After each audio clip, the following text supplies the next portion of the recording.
To make any big decision in our lives, the pain of staying the same is greater than the pain of change, because with change always comes pain. If you are not happy with the way that you look, it does impact you. Unfortunately, it dictates the way people treat you. Is that fair? No, but it's subconscious human thinking. This week's guest is Michael Smoak, the founder of HigherUp Wellness. Michael has gathered over 3 million followers across platforms by helping people achieve a healthier, more balanced life through holistic approaches. When you do the work that 99% of people aren't willing to do, how easy do you think it's going to be to find the 1% of people who are? And I'm witnessing that now. Be vulnerable and let yourself get hurt, because eventually you're going to run into the person that can hold it. Today, Deep and Michael are going to discuss range topics, from the mindset behind getting in shape to how to deal with the loss of family members. Welcome to It's Not That Deep.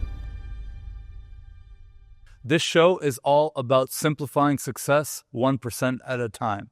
Today, I'm with my brother, Michael Smoak.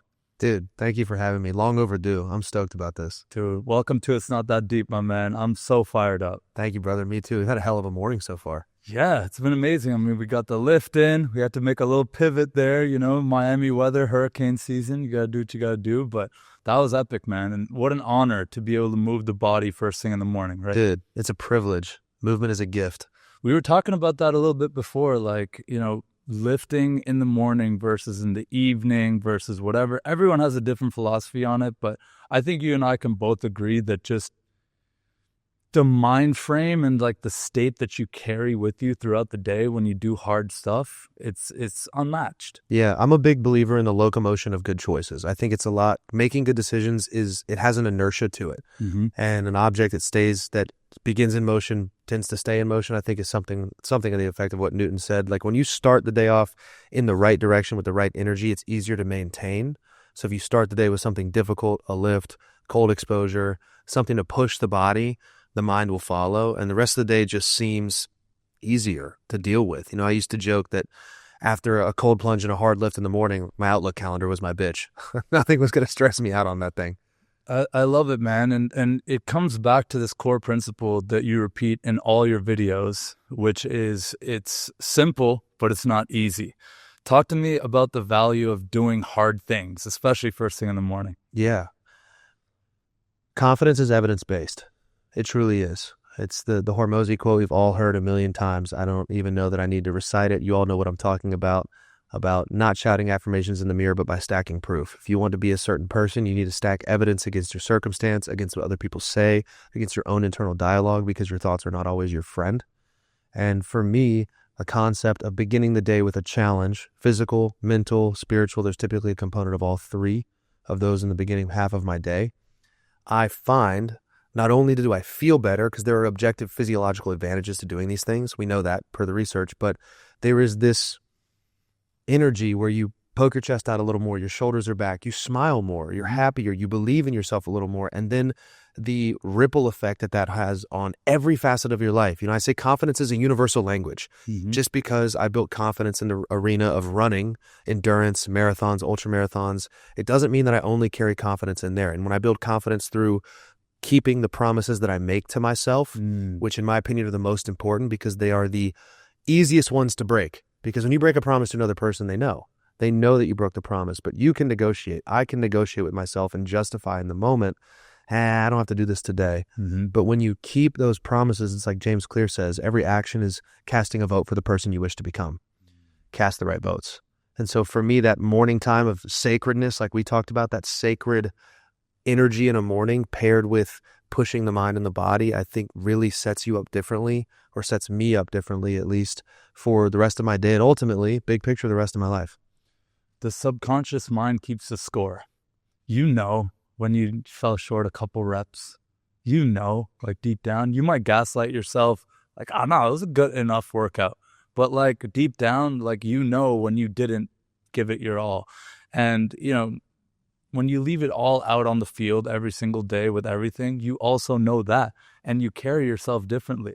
But you didn't always carry yourself like that, bro. Take me back to a different Smoak, however many years ago, when you you were a lot more complacent, let's just say.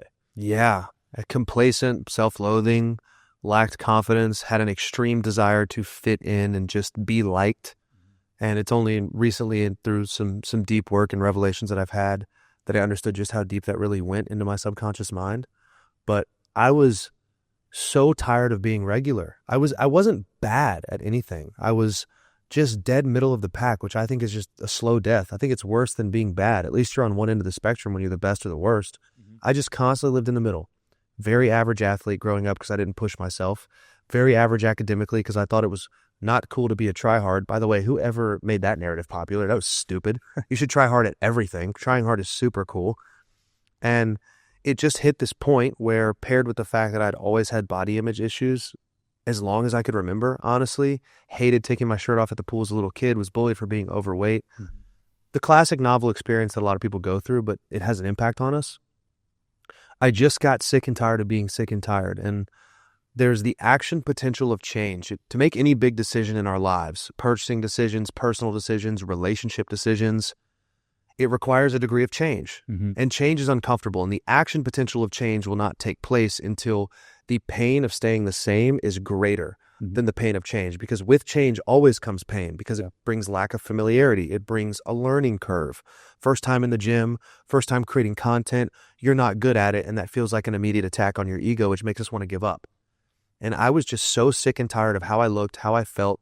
I realized that other people were starting to notice how I looked and how I acted.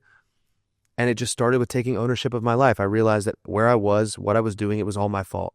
And it was only in that point of being so mad at myself that I let it go that far, that I took that extreme accountability that I could then change it. Because taking extreme ownership of my narrative in my life, or anyone's narratives in their lives, gives us the most control. Whether you want to literally say whatever happened to you is your fault or not, if you make it so, you have the greatest likelihood of being able to change your narrative. Totally. And so the concept of extreme ownership, a book that Jocko Willink wrote, was pivotal for me. And it started with my physical health. And once I got tired of that, it was amazing how that inertia of good choices bled into my academics. It was where I found out, after switching majors 3 times and being at community college and being directionless, that I found I had a knack for business. But it was only after I got in great physical shape, because I started to move differently, think differently. I literally thought clearer because I was healthier. People treated me differently. And I became a more open, receptive person to learning because my ego was quieter. And it was there I found my stride for business, and then found the sales program at the university I went to, rose to the top competitor in the country in that program, got an incredible job, developed the public speaking chops, and ultimately got here today. It all started when I got sick and tired of being physically average. And I don't care what anybody says, what anybody tries to perpetuate on social media, in life. If you are not happy with the way that you look, and you can say you're happy in the body you're in all you want, but if you do not have a great physique, it does impact you. If you do not prioritize your health as a top priority all the time, to some varying degree depending on the season you're in, it will impact you. And I've seen that over the last 8 or 9 years. Unfortunately, it dictates the way people treat you. Is that fair? No, but it's subconscious human thinking. And I feel like people come at you for that, like for that thought and that frame of belief. But big time. At the end of the day, it's more of a reflection of their own frame of reality and their own insecurities. Correct. I think. And so I know you're pretty unbothered by it, but at the same time, it's like, I like to think about it as like, it's identities that we carry, right? And I believe that identities are a collection of beliefs. And so back when you were, I guess, let's call it sloppy smoke, all right? I like that. Back when you were sloppy smoke, what were some of the identities and beliefs that you carried? I believe that I was stuck where I was. I believe that I was a middle of the pack guy. I truly remember believing the narrative that I was just in a bigger body. That's bullshit. That I didn't have the big bone. Yeah, I'm big boned. I'm an endomorph. None of that's true. I thought at one point, I think I went so far as to be like, I just don't have abs under there. Everybody has abs. What am I talking about? I believed that I was always going to look the way that I looked. I believed that it was okay to live in that average, complacent, middle ground state, that purgatory of life. And I was, when I was that age, 20, 21, 22, I was deeply insecure. You know, there's this prerogative in modern day culture and social media, especially, to love the body you're in and don't be ashamed of who you are. And I disagree. I don't think shame should be the thing that sustains you for life, because you should do enough work to move to a place of true love for who you are, who I am. I'll personalize it. But sometimes shame is a hell of a catalyst to start the fire. It goes back to the pain. Change is always rooted in pain, whether it's buying a new widget at the supermarket or being in corporate sales or leaving a relationship. Change is caused by pain, some sort of discomfort in the current state. And for me, moving away from that narrative only happened because I was ashamed. And now I train and eat and move because I love the gift that is the able body that I'm in, because I have seen and experienced intimately what it looks like when that fails you.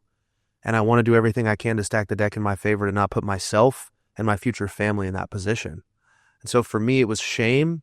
And then once I figured out how much better my life got, and I did the work on myself, that I realized the way that I was back then was much deeper, and it was much more subconscious, and it was rooted in my own wounds. Then I broke through that everything I do now, the training, the pushing the body, comes from a place of love, just to see what I can do. And every time I push it a little further, I love myself a little more. It's cool. Totally, bro. Growing up, I played football, and it was a big part of my identity, being an athlete, and it meant everything. Like, I carried myself as an athlete.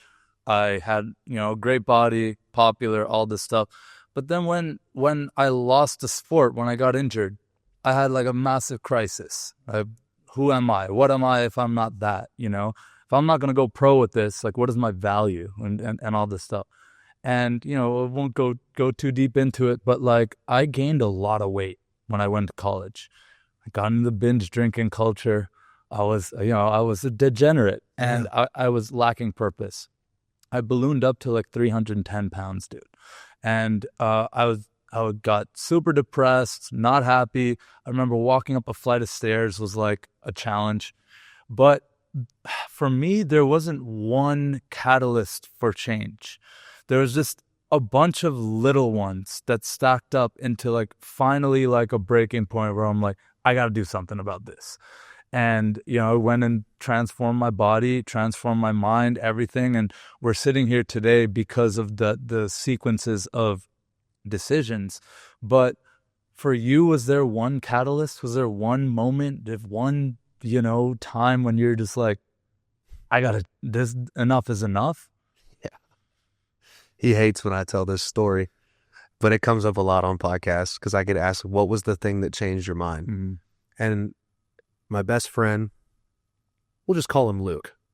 His name's Luke. See you this weekend, brother. Or next weekend.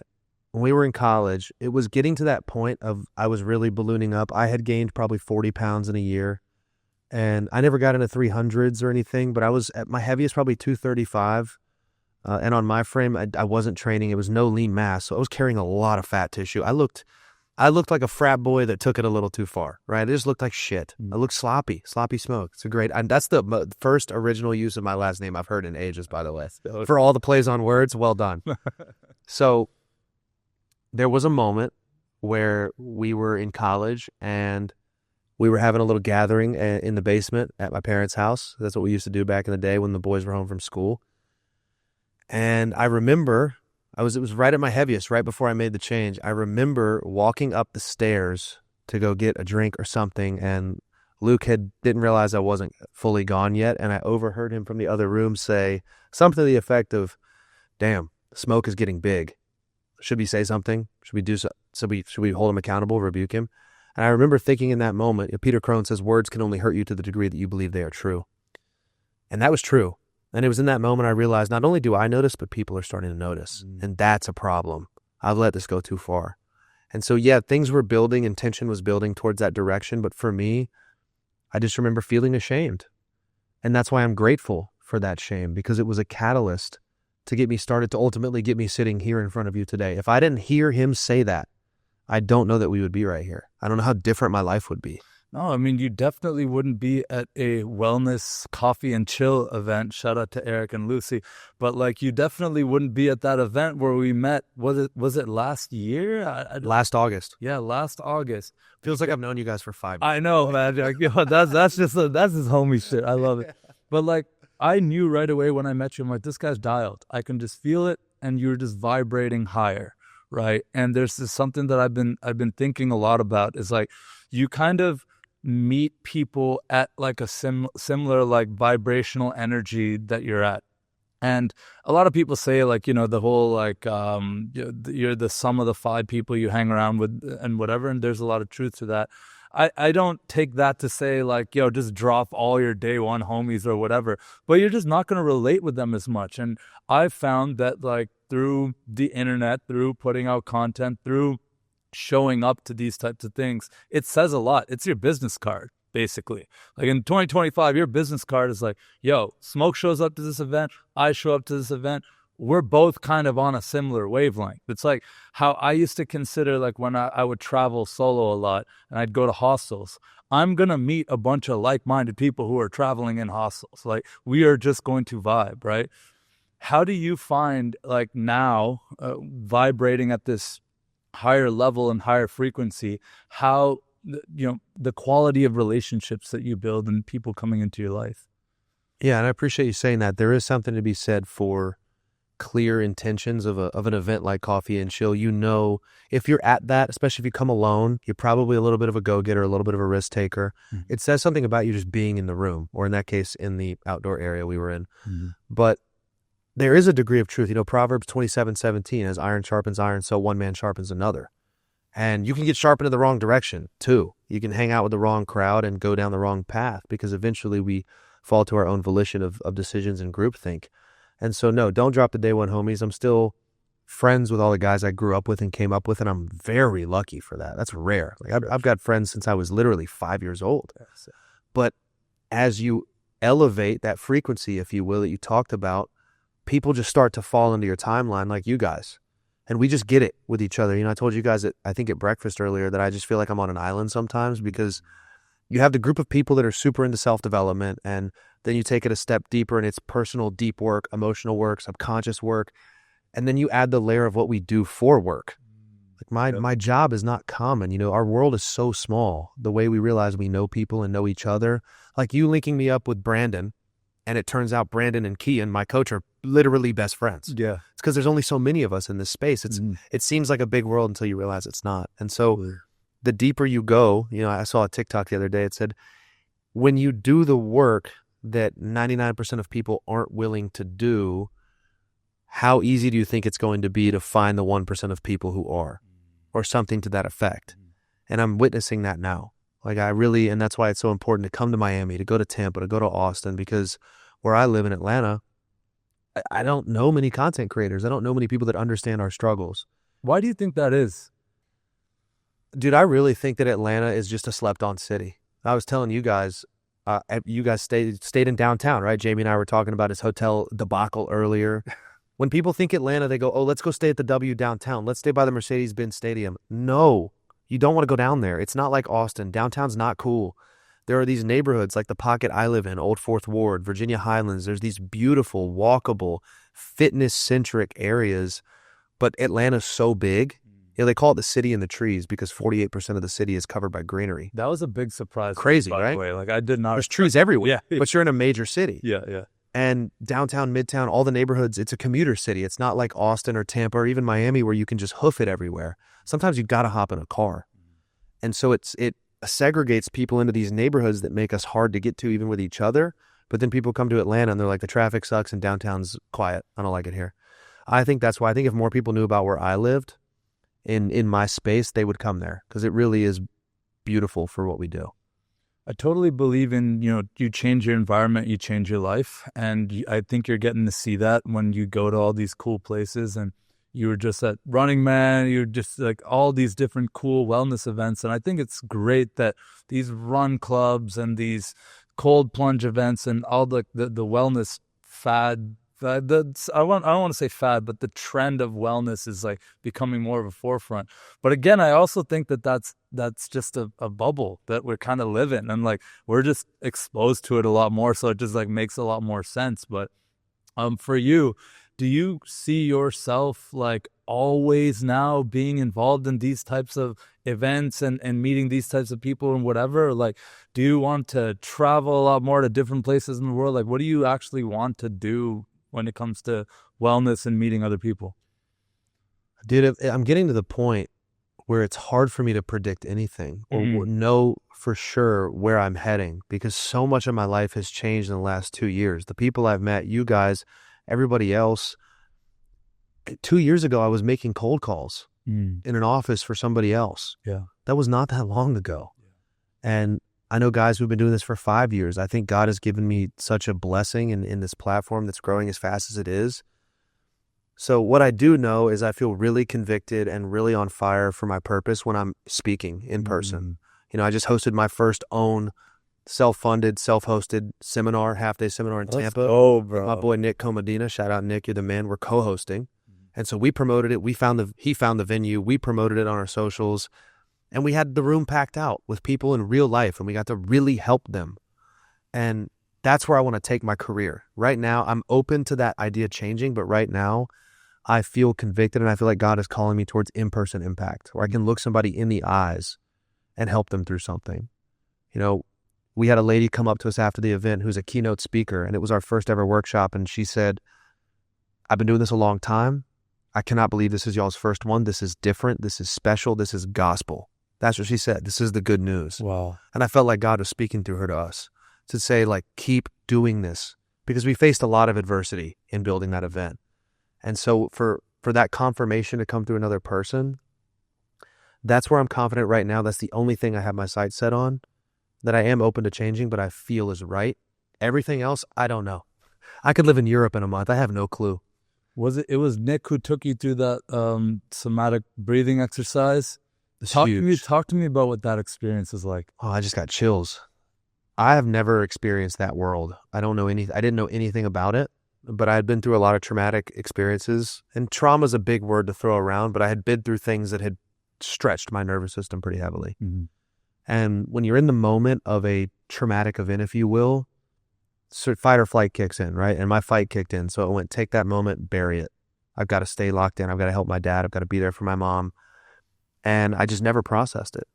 And what somatic breathwork can do, or at least did for me, and how Nick explained it, is it can bring the thing in your subconscious mind to the forefront that you need to face, whether you're ready to or not. It is literally a method for processing trauma. There's a great book called The Body Keeps the Score about how everything is energy. Sadness, grief, trauma, and the law of conservation of energy says that energy can neither be created nor destroyed. It can only be transferred.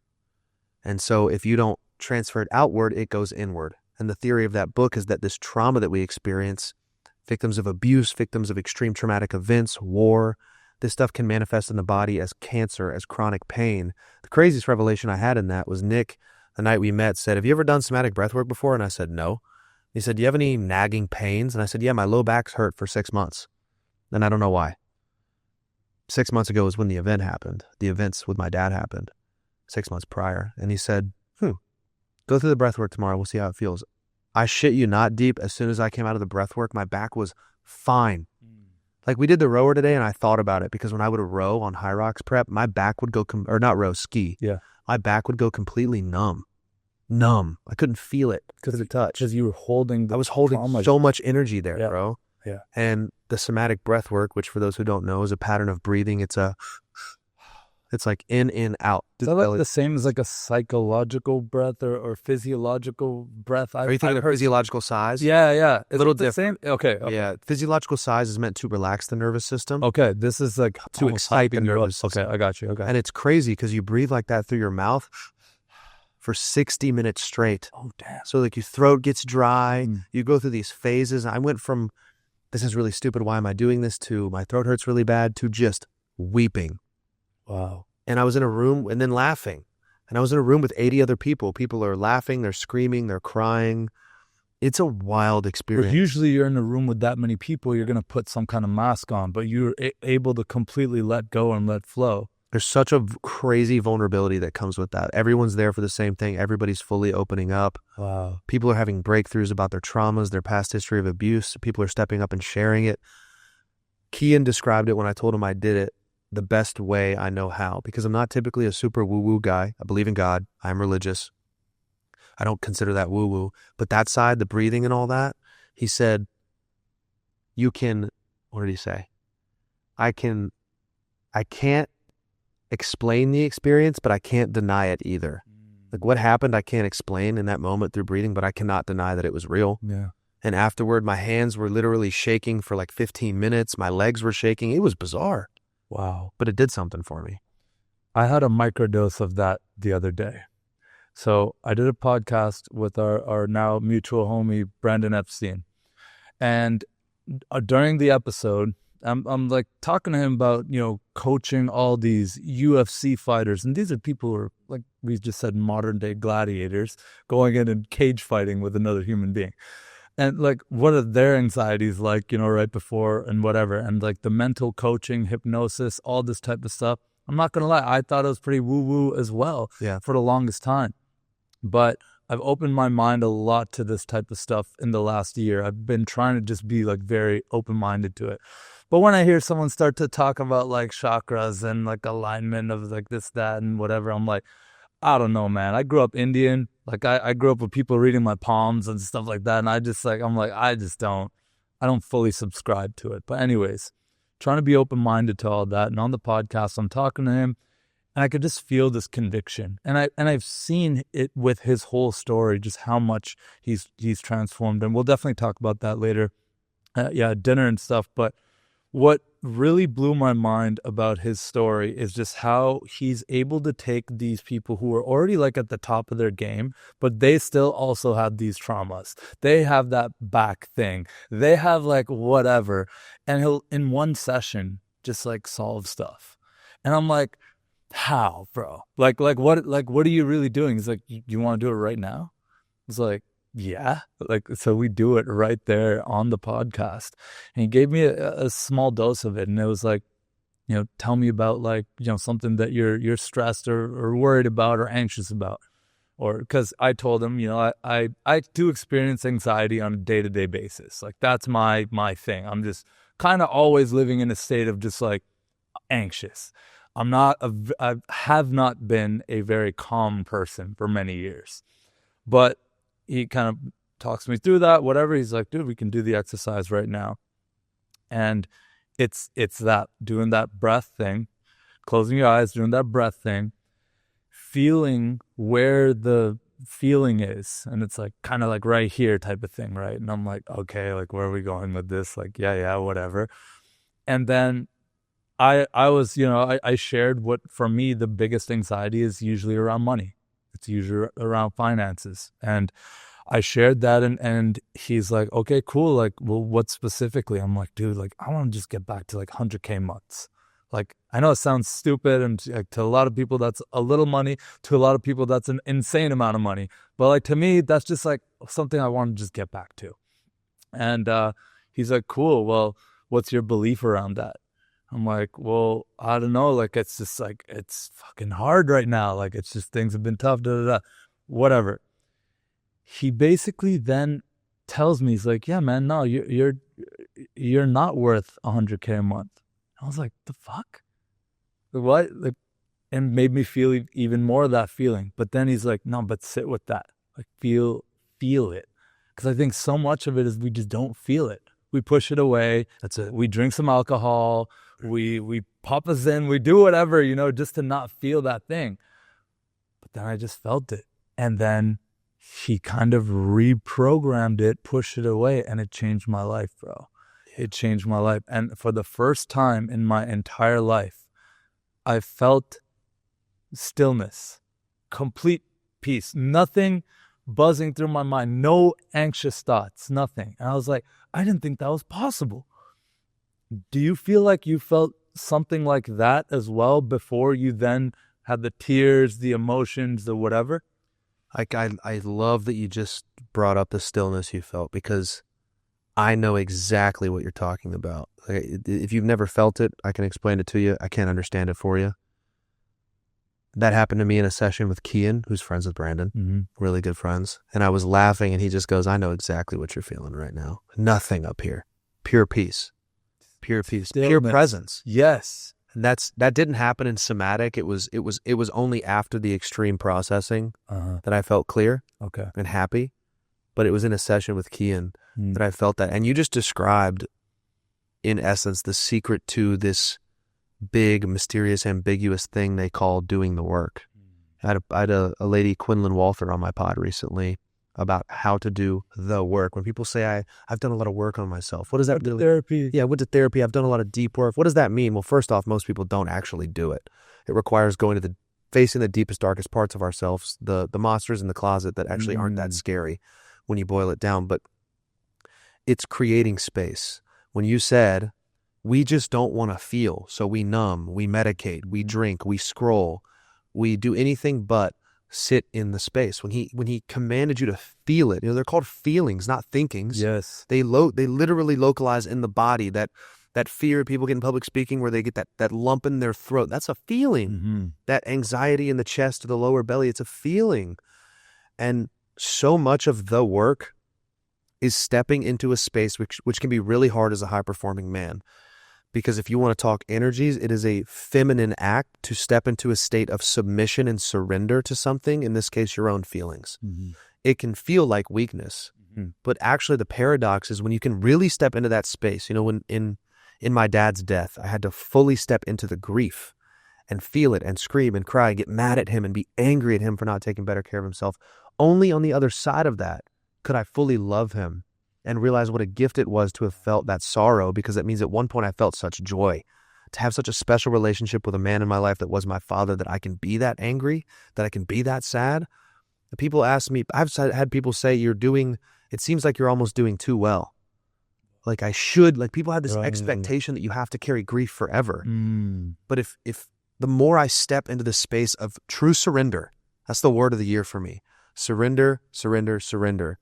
And surrendering to my emotions and letting that kid in me feel the death of his dad or the worry of the entrepreneurship. It's only on the other side of feeling the emotion at its full expression that I can then gain clarity and make decisions accordingly. And that's the secret to the work, is feeling the feelings in their full expression. Totally, man. And dude, first of all, I'm so fucking proud of you, bro. And like, Thank you. I know we're homies. We're not the closest ever. This is like our third time ever like hanging out, but I feel like I've known you forever, man. And when we went for dinner in Atlanta, I'll never forget, like, your pops was sick at the time and you were obviously dealing with that, and it was heavy, but you were still doing the thing. And I think you and I can definitely relate on, and a lot of people can relate on, like, when you get to a certain point with the habits and the lifestyle that you've built, you're not going to just stop doing the things just because you have some shit going on in your life. Like, correct. You're going to put the mask on and you're going to just keep pushing, right? I don't think that's that challenging at a certain point. It just becomes like brushing your teeth. Yeah. You don't like, fuck, I have to brush my teeth. Like, you just do it. But the headspace that you were in when I met you for that dinner was like, I could feel a certain amount of like anger, not towards your father, but towards the thing that was outside of your control, which was, he didn't take care of himself that well. And like, we can cut this out if you don't want to share this. No, let's go ahead. But it was so interesting for me because at that time, like, I don't know him that well, but like, there's definitely something there where it's like, yeah, man, like, he kind of put himself in this situation and whatever. And like, I think that was you like rationalizing something that was out of your control and was slipping out of your control, right? That's perfectly said. And then now, your frame on it, now that, unfortunately your pops is no longer with us, that surrender and that work on the part of you that was angry has now shifted completely, and I can feel that. And so I'm like super, super proud of you on that. And I think something that I believe it's Nick, right? Nick talked about that is like operating from your highest timeline. Talk to me about how you have been practicing stepping into your highest timeline. Yeah. There's literally a chart of frequencies of energy, and at the very top is love. That's literally the highest energy signal of abundance. Apparently it's all rooted in science. I don't know. And at the bottom is anxiety, jealousy, greed, and envy. And they literally have a vibrational frequency to them. Yeah. I mean, our body literally emits electricity. You can see it in certain machinery. We're a fucking walking electrical machine.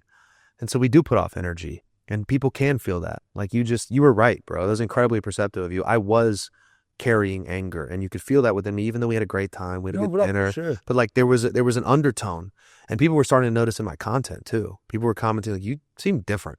They didn't know my dad was dying. For sure. And so that's when I started to open up, and I felt God was calling me, and out of obedience, I decided to be vulnerable, and it changed everything for me. I was able to really help people, and I understood that our misery truly is our ministry. Mm-hmm. The thing I went through is the thing that I can help people with now. And so for me, the highest timeline always comes back to a place of love and gratitude. And I did a podcast episode with Peter Crone, and I organically through the conversation sort of allowed him to coach me through the death of my dad. And it was the first wake-up call I had where he said, we started talking about him, and he said, I can see with the water in your eyes that he meant something to you. And I used the verbiage, I lost my dad. You will never catch me saying that intentionally anymore. I'm very careful about that because you said it earlier, our subconscious mind believes every word we say.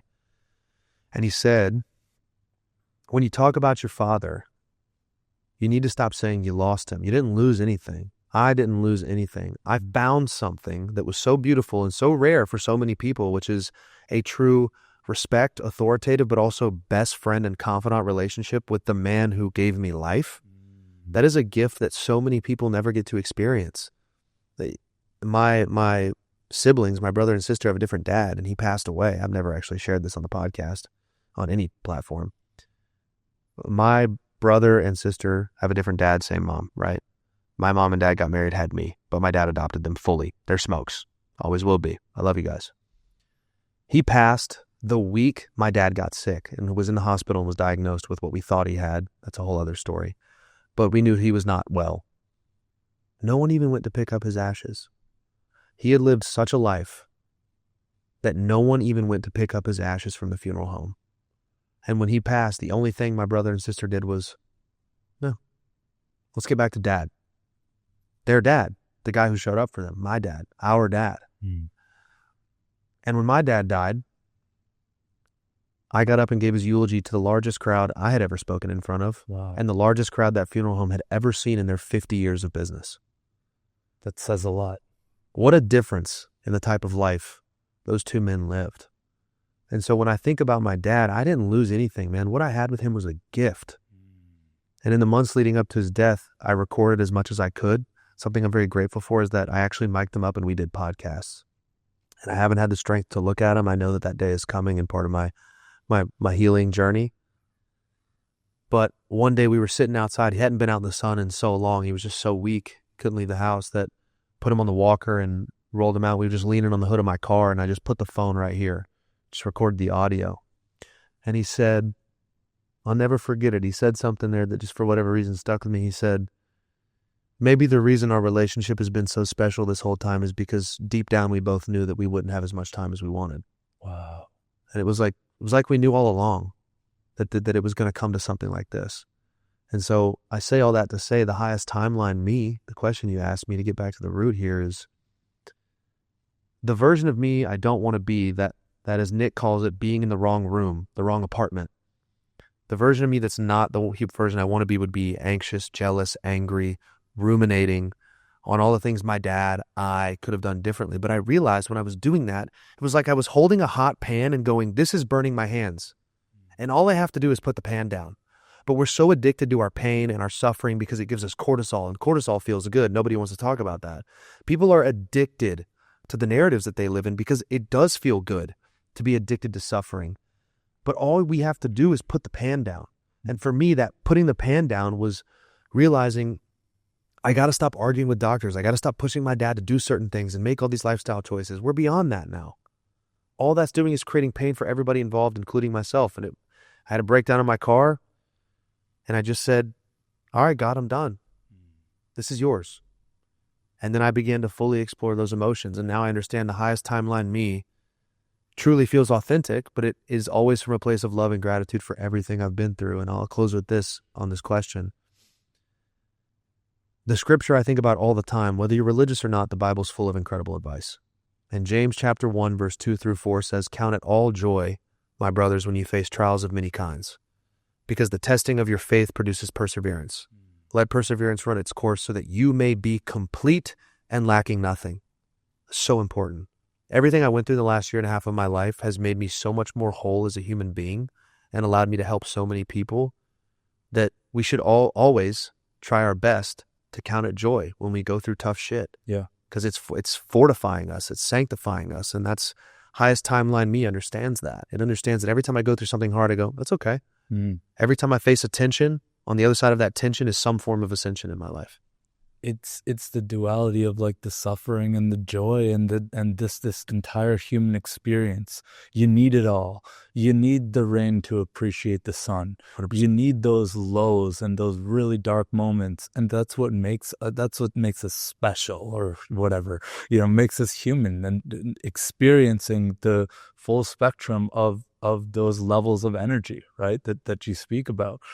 And I can relate with this. I've experienced a lot of death in my life.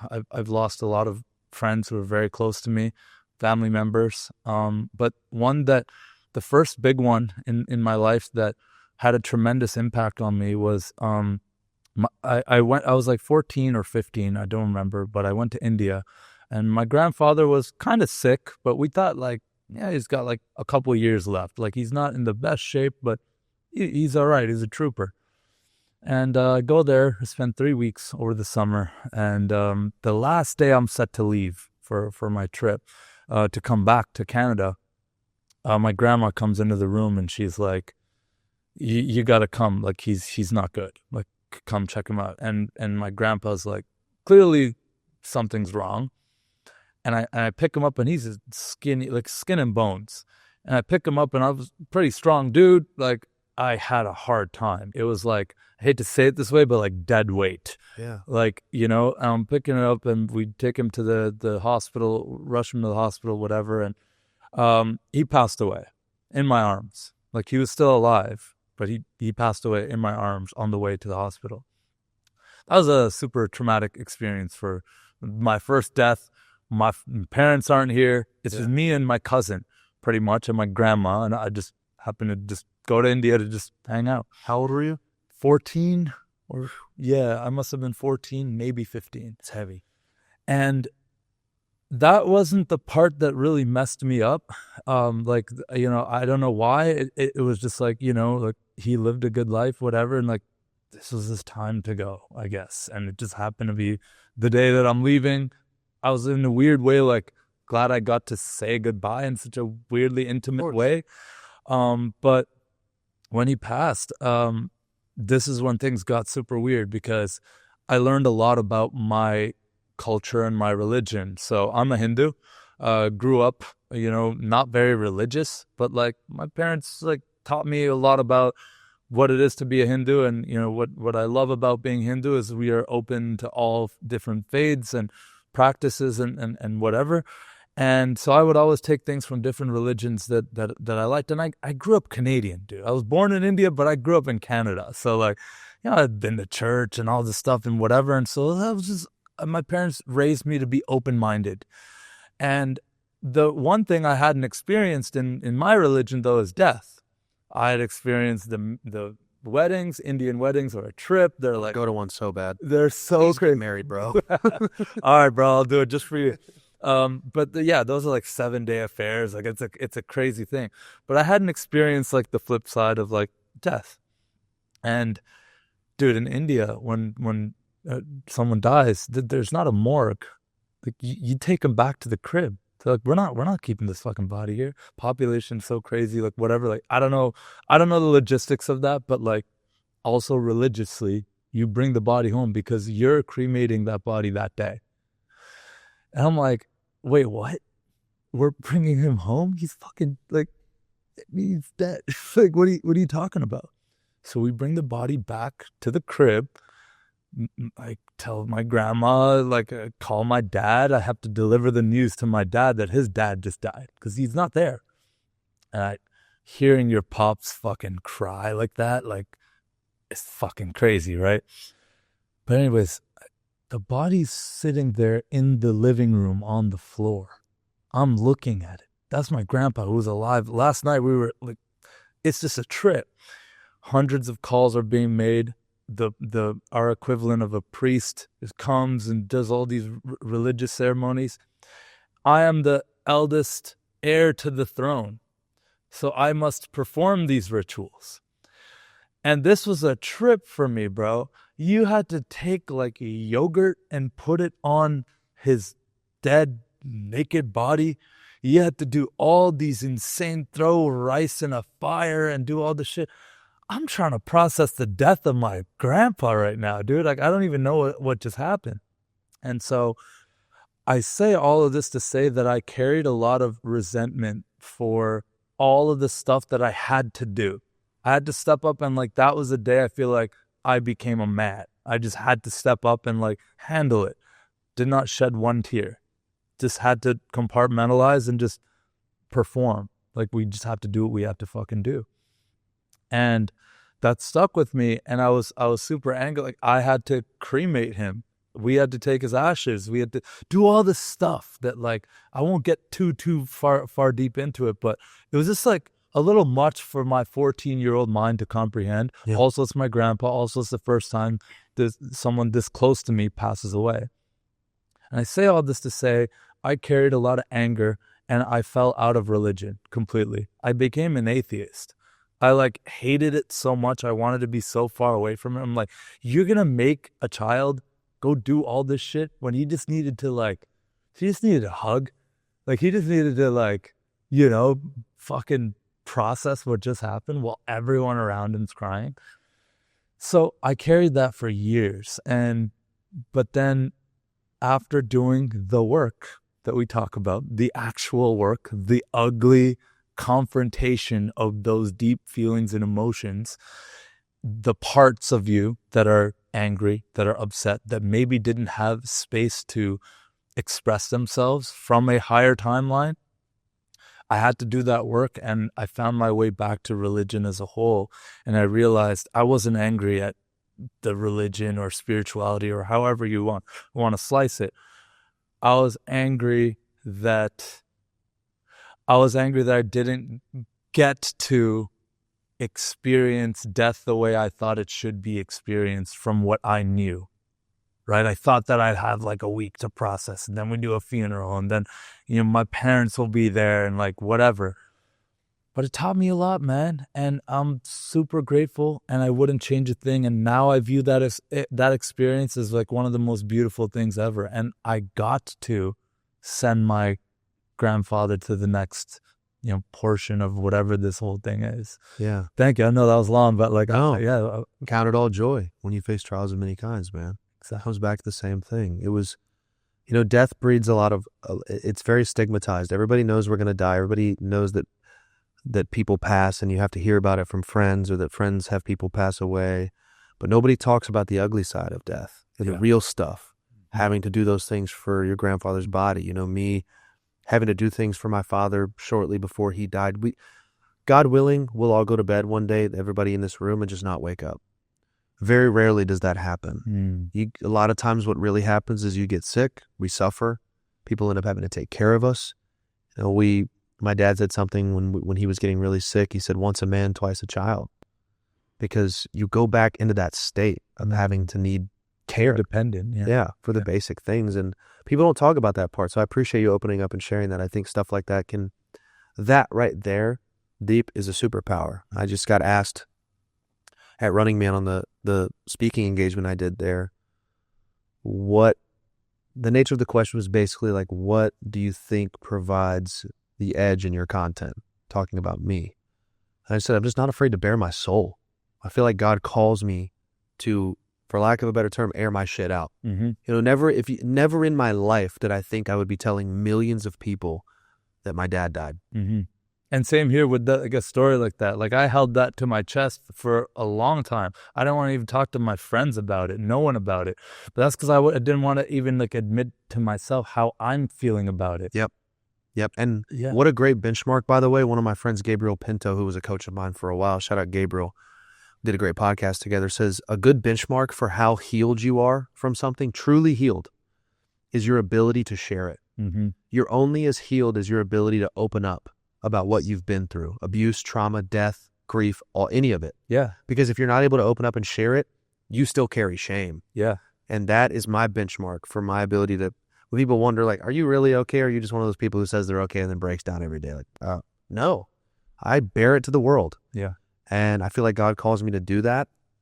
And in doing that, I've been able to help people. So that story you just opened up on, and when I go back to, is vulnerability is an untapped superpower, because everybody views vulnerability as weakness. But it's the opposite. The more vulnerable you can be, you need a space. It's not meant to be everywhere. Mm-hmm. You don't just need to bare your soul to every... So not on a first date, I can't just Definitely don't trauma dump. dump. But the more I step into that space with Kian, with myself, with God, in prayer, that submission, feminine state, the better I show up everywhere else. Yeah. Because I'm not carrying that energy, bro.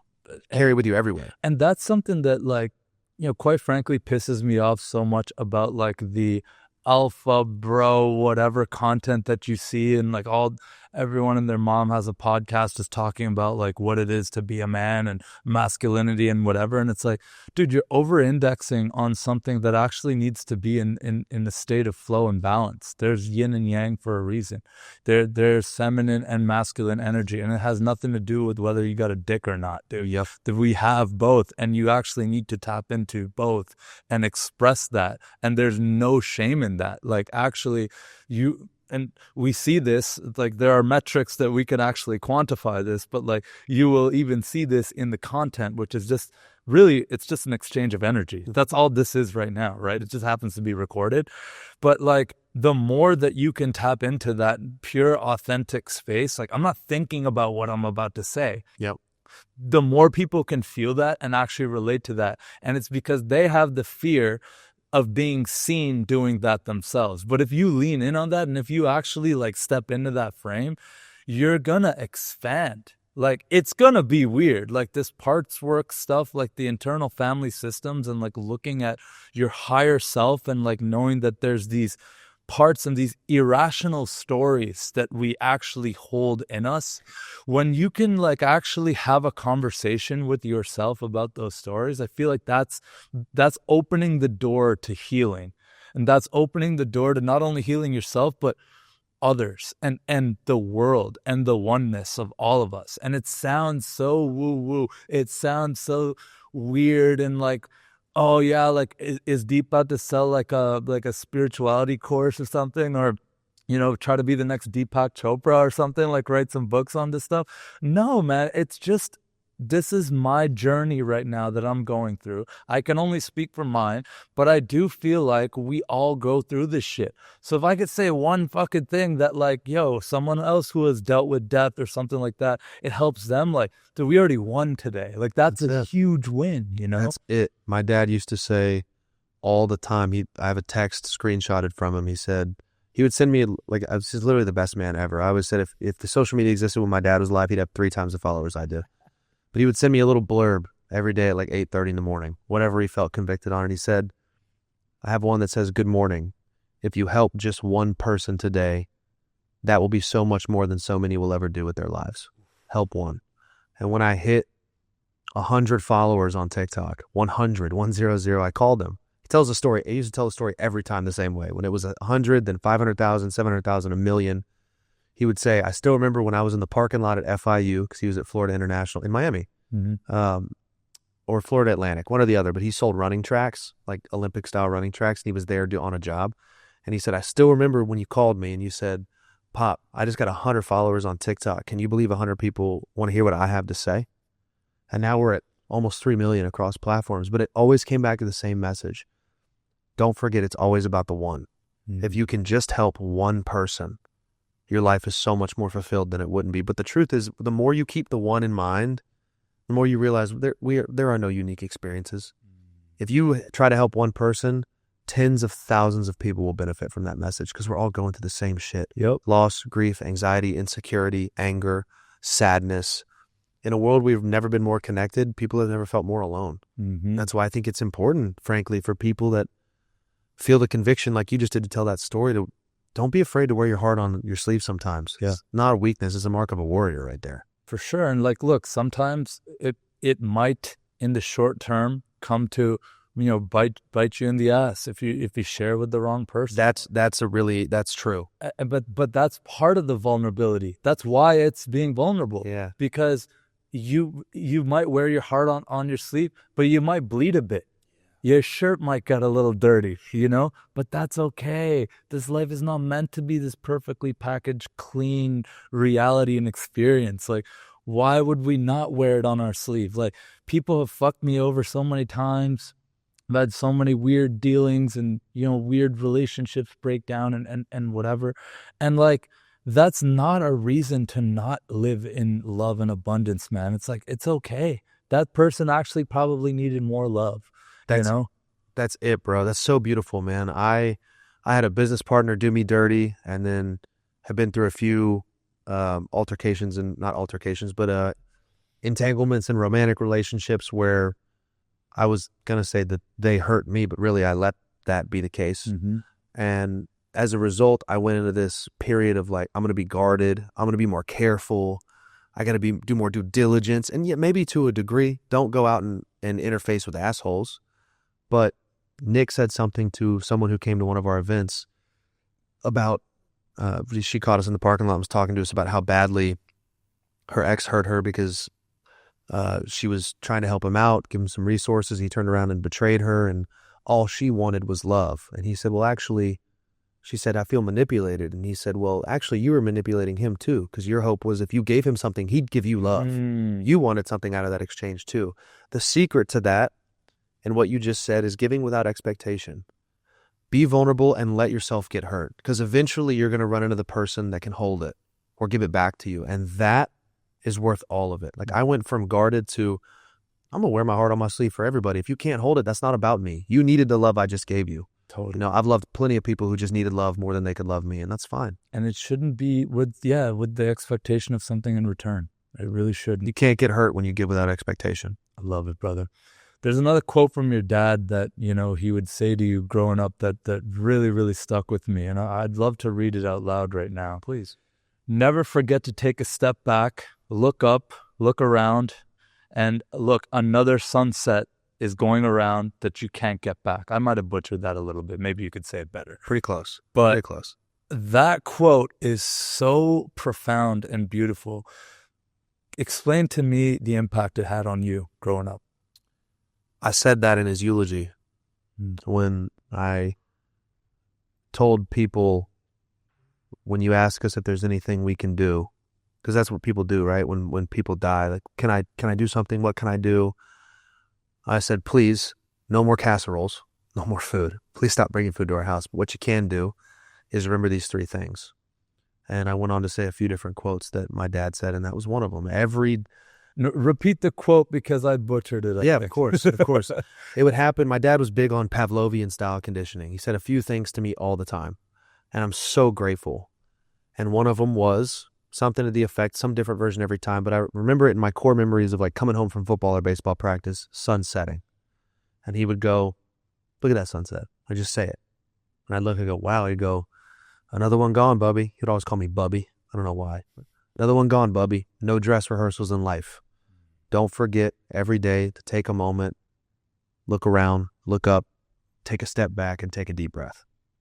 Just that. That's it. Because he would say so many people live life with their blinders on. Yep. They're in complete and utter tunnel vision. And he would reiterate that lesson, just sprinkle it in different ways. I remember driving down the highway and you see a C-130 come through the air base in Atlanta. Super cool, huge plane. But so many people are so fixated on the highway, they miss this modern marvel piece of machinery. Or we'd be driving all the time. We'd see wildlife, deer, hawks. Mm-hmm. And it'd be such a cool moment to share with them. And he would just say, you see what you miss when you forget to look up and look around. Mm-hmm. And I think there's so much beauty in that. That's presence. My dad was so tapped in spiritually, and I never really realized it. He was teaching me scripture without saying it all the time. I see so many parallels in the Bible versus in what he would say. So that was the quote. And I think about it every single day. No dress rehearsals in life. Like, take a moment to just go, wow, what a sunset. Because so many people don't do that, man. And that's the key to so much happiness. It's so beautiful because, it grounds you back in presence at any moment. I feel like with these things are like presence robbing machines, and obviously they're also amazing tools that let us connect and do amazing things. But just being bored, Like I feel like we've been robbed of being bored, and we're kind of like a similar age where we grew up before there were these, and you would actually have to like call up your friends, like their friend's mom would pick up the phone on a landline. You'd be like, "Hey, is Scott home?" Like, "Oh no, he's at the park." I'm like, "Cool, I'll go just meet him at the park." And like I'd see a group of 4 bikes there, and I'm You like, just go find him. you just go find him. And like we grew up with that, and then we also have this and social media and ever interconnectedness, but we've never been more lonely as a society. Never. What's that all about, man? Like, how do we bring it back to presence? And I honestly think that a quote like that is a great way to ground yourself, man. It is. It truly is. It's beautiful, bro. So I want to go back to that higher timeline thing, because I loved how it was explained, like the room analogy. That can you break that down? And like, I know it's not like totally your idea, but like, please explain that, because I loved it. The concept of the higher timeline? Yeah. Yeah, so the way that Nick Comodina, this is his exercise he brings all of his clients through. I highly recommend you guys check him out if you haven't. Very smart guy, very tapped in, incredibly successful business-wise. And he talks about we can all exist within different energies all at once. Instantaneously, you can shift. And if you're operating from a place of anxiety, sadness, anger, grief, regret, rumination, you're going to experience a very different reality than if you go through the same exact day with love, gratitude, presence, patience, kindness. 2 people on those ends of the spectrum can literally live the same day and feel completely differently about it. You know, Tony Robbins says we don't experience life, we experience life that we focus on. And for Nick, he says, when you create these timelines, you create and write down, physically write down the lower timeline, and then you write down the higher timeline. And he says it's almost like an apartment. And the analogy he uses is that sometimes in his building, because it's a big square, he'll just be an idiot, doom scrolling, and his words, not mine. He'll be doom scrolling or like on his phone working, and then he'll just blindly open an apartment door and go, "This is not my apartment, wrong room," close the door. So that's the importance of writing out the lower timeline. Who am I when I'm in this place I don't want to be in? I'm worried about money. I'm worried about what's coming next. I'm always anxiously anticipating the future or nervously ruminating on the past. That's literally depression and anxiety. Depression is a fixation on the past. Anxiety is a fixation on the future. I have these people around me that don't support me, that don't lift me up, that don't gas me up. I am not on purpose. I'm not on my purpose. I don't feel convicted. I'm not waking up early, eating well. You get insanely specific. The who, the what, the why, the when, the subconscious thought, all of it. Build the apartment, put all the furniture in, hang all the pictures on the wall, and then do the opposite. That's your higher timeline. And write it all down. What does that person say to themselves? How do they treat others? How much are they earning? He would make the people at the workshop say, how many clients do you have and how much are you earning right now? I have 200 clients. I'm earning $25,000 a month. Were they actually literally there right in that moment? No. But they were making it real in their subconscious mind because neurons that fire together wire together. And so that's the importance of that timeline. You don't have the ability to know where you're going if you don't have it clearly written out. And so that exercise was powerful for me. It was. It really, I think, brought a lot to fruition in my speaking engagement career that was a result of that exercise. So that's the concept at a high level. And Nick, I hope I didn't butcher this if you hear it, of the timelines. And so that way, I'll close with this. When you start to see your shit, and you maybe subconsciously start to shift into that lower timeline, you can simply go wrong room, close the door, shift back. And then the day changes again.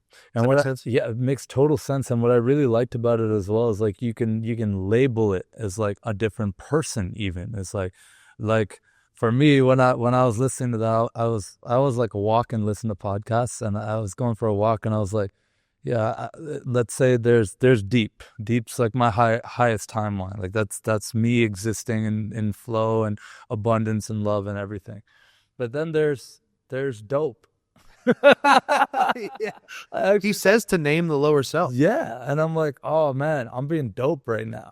Like, I don't want to be dope. I don't want to be dopey. That's not cool. Like let's be better. And like I'm human too, man. I catch myself all the time, just like vibrating lower. Just like I'm just pissed. Everything's just pissing me off today. Like you stub your toe and you're just like, fuck, another thing. Like the littlest things can set me off sometimes when I'm operating from that. But since listening to that, I was just like, man, like that's so powerful. Like that's dope right there. Dope is operating like that. You do a really good job too, man. You said it at breakfast when I told you I was kind of sleeping late, slacking a little bit. I'm impressed by your ability to stay in a state of awareness around giving yourself grace, because there is a balance to these things, right? Like, it's okay. What you shouldn't do is develop a pain body around slipping into the lower timeline. It's okay. Give yourself grace. Be like, hey, I love you, dope. You got to go. Yeah. That's the little kid in you wanting attention, feeling a certain way about a certain thing. Yeah. Let's go, I love you, buddy, but no. We got to shift back on protecting you. Exactly. And that grace you give yourself is impressive, and it's something I truly struggle with. The constant need for more. Like, I need to start getting up early because I stopped, not just, I went through a period where I slept in. Let's just change it up a little bit. And we did today, and it was fucking awesome. I love that, man. And look, I haven't always been that way. I've had to kind of delete some programming and like update my operating system a little bit, because I was operating so much in a negative state, and that it was leaking into like my relationships and just how I was flowing, and which was then reflecting in my bank account and my, romantic relationships and everything. Just everything was just not flowing the way that it should. And so for me, what really changed that is there's this book I read called The Gap and the Gain. And it's this really simple concept. I think you're going to love this, where basically so many of us, we exist thinking, like, a lot of us high performers want to get to some level. We want to climb the mountain, the 100K a month, the million a month, whatever that number or body or relationship or whatever that we want. Like, we've created some gap between where we are right now and where we need to be happy. Right. And it's like this contract with ourselves to not be happy until we get that. Right. But we've all experienced, how many times in our lives have we set some kind of goal and then we like casually blow past it? Like, so many times, but we're still not happy. We're still not content. We're still not at peace. We still don't just exude abundance and joy. We just move the goalposts. It's like, okay, I get to 100. Now I want 500. Then I want 1 million. Then I want more. Like, you're just going to keep moving the goalposts if your frame of reference is living in, there's always going to be a gap between where you are and where you need to be. But instead of that, like, a quick reframe that just changed everything for me is focusing on the gain. Look how far you have come. And so I beat myself up all the time. I'm like, man, like, I just wish I had like the money, the resources, the time, the energy to do like 1,000 podcasts. I want to get to 1,000. It's just like artificial number that I just made up in my head. I see like the Chris Williamsons, the Joe Rogans, the top of the top, like just crushing it and putting out so much content. And I'm like, dude, I need to do that. I need to do that. That word need. Yeah, that's it. Is really, really powerful. But it's like, just changing that word to no, I want to, takes all the pressure off. And then instead of focusing on, well, I need to get to 1,000 episodes, like, I'm so glad I've done 100. Like, wow, I've come so far. Let me take a little like moment to just be like, yeah, I've done over 100 episodes. That's pretty cool. I'm pretty happy with that, given all my life and all the things that are going on. So I love that concept of focusing on the gain instead of the gap. Yeah, so many of us are living in the goals and dreams we said would make us happy. Mm-hmm. And yet here we are striving for more. It's hilarious. Yeah. It's the duality of man. It's the concept of, if I just keep chasing more, eventually I'll feel more. But in reality, the more is right here. Yeah. It is in appreciating what you've done and what you've built. And that's the same concept as someone saying, I need to clean up my diet. I need to stop eating so much sugar. When you say need, you create rules and restrictions around what you can and cannot do. Oh, I can't eat that. Let's rather just say, I don't want that, because I believe our brain is subconsciously wired to push boundaries. It's how we adapted as humans. It's how we moved forward civilizations.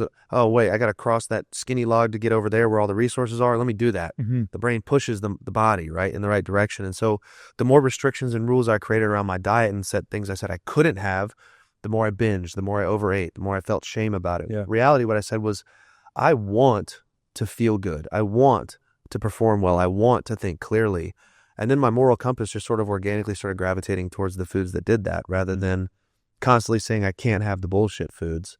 And then every once in a while I'll just have it and I don't think anything about it. It's the same concept.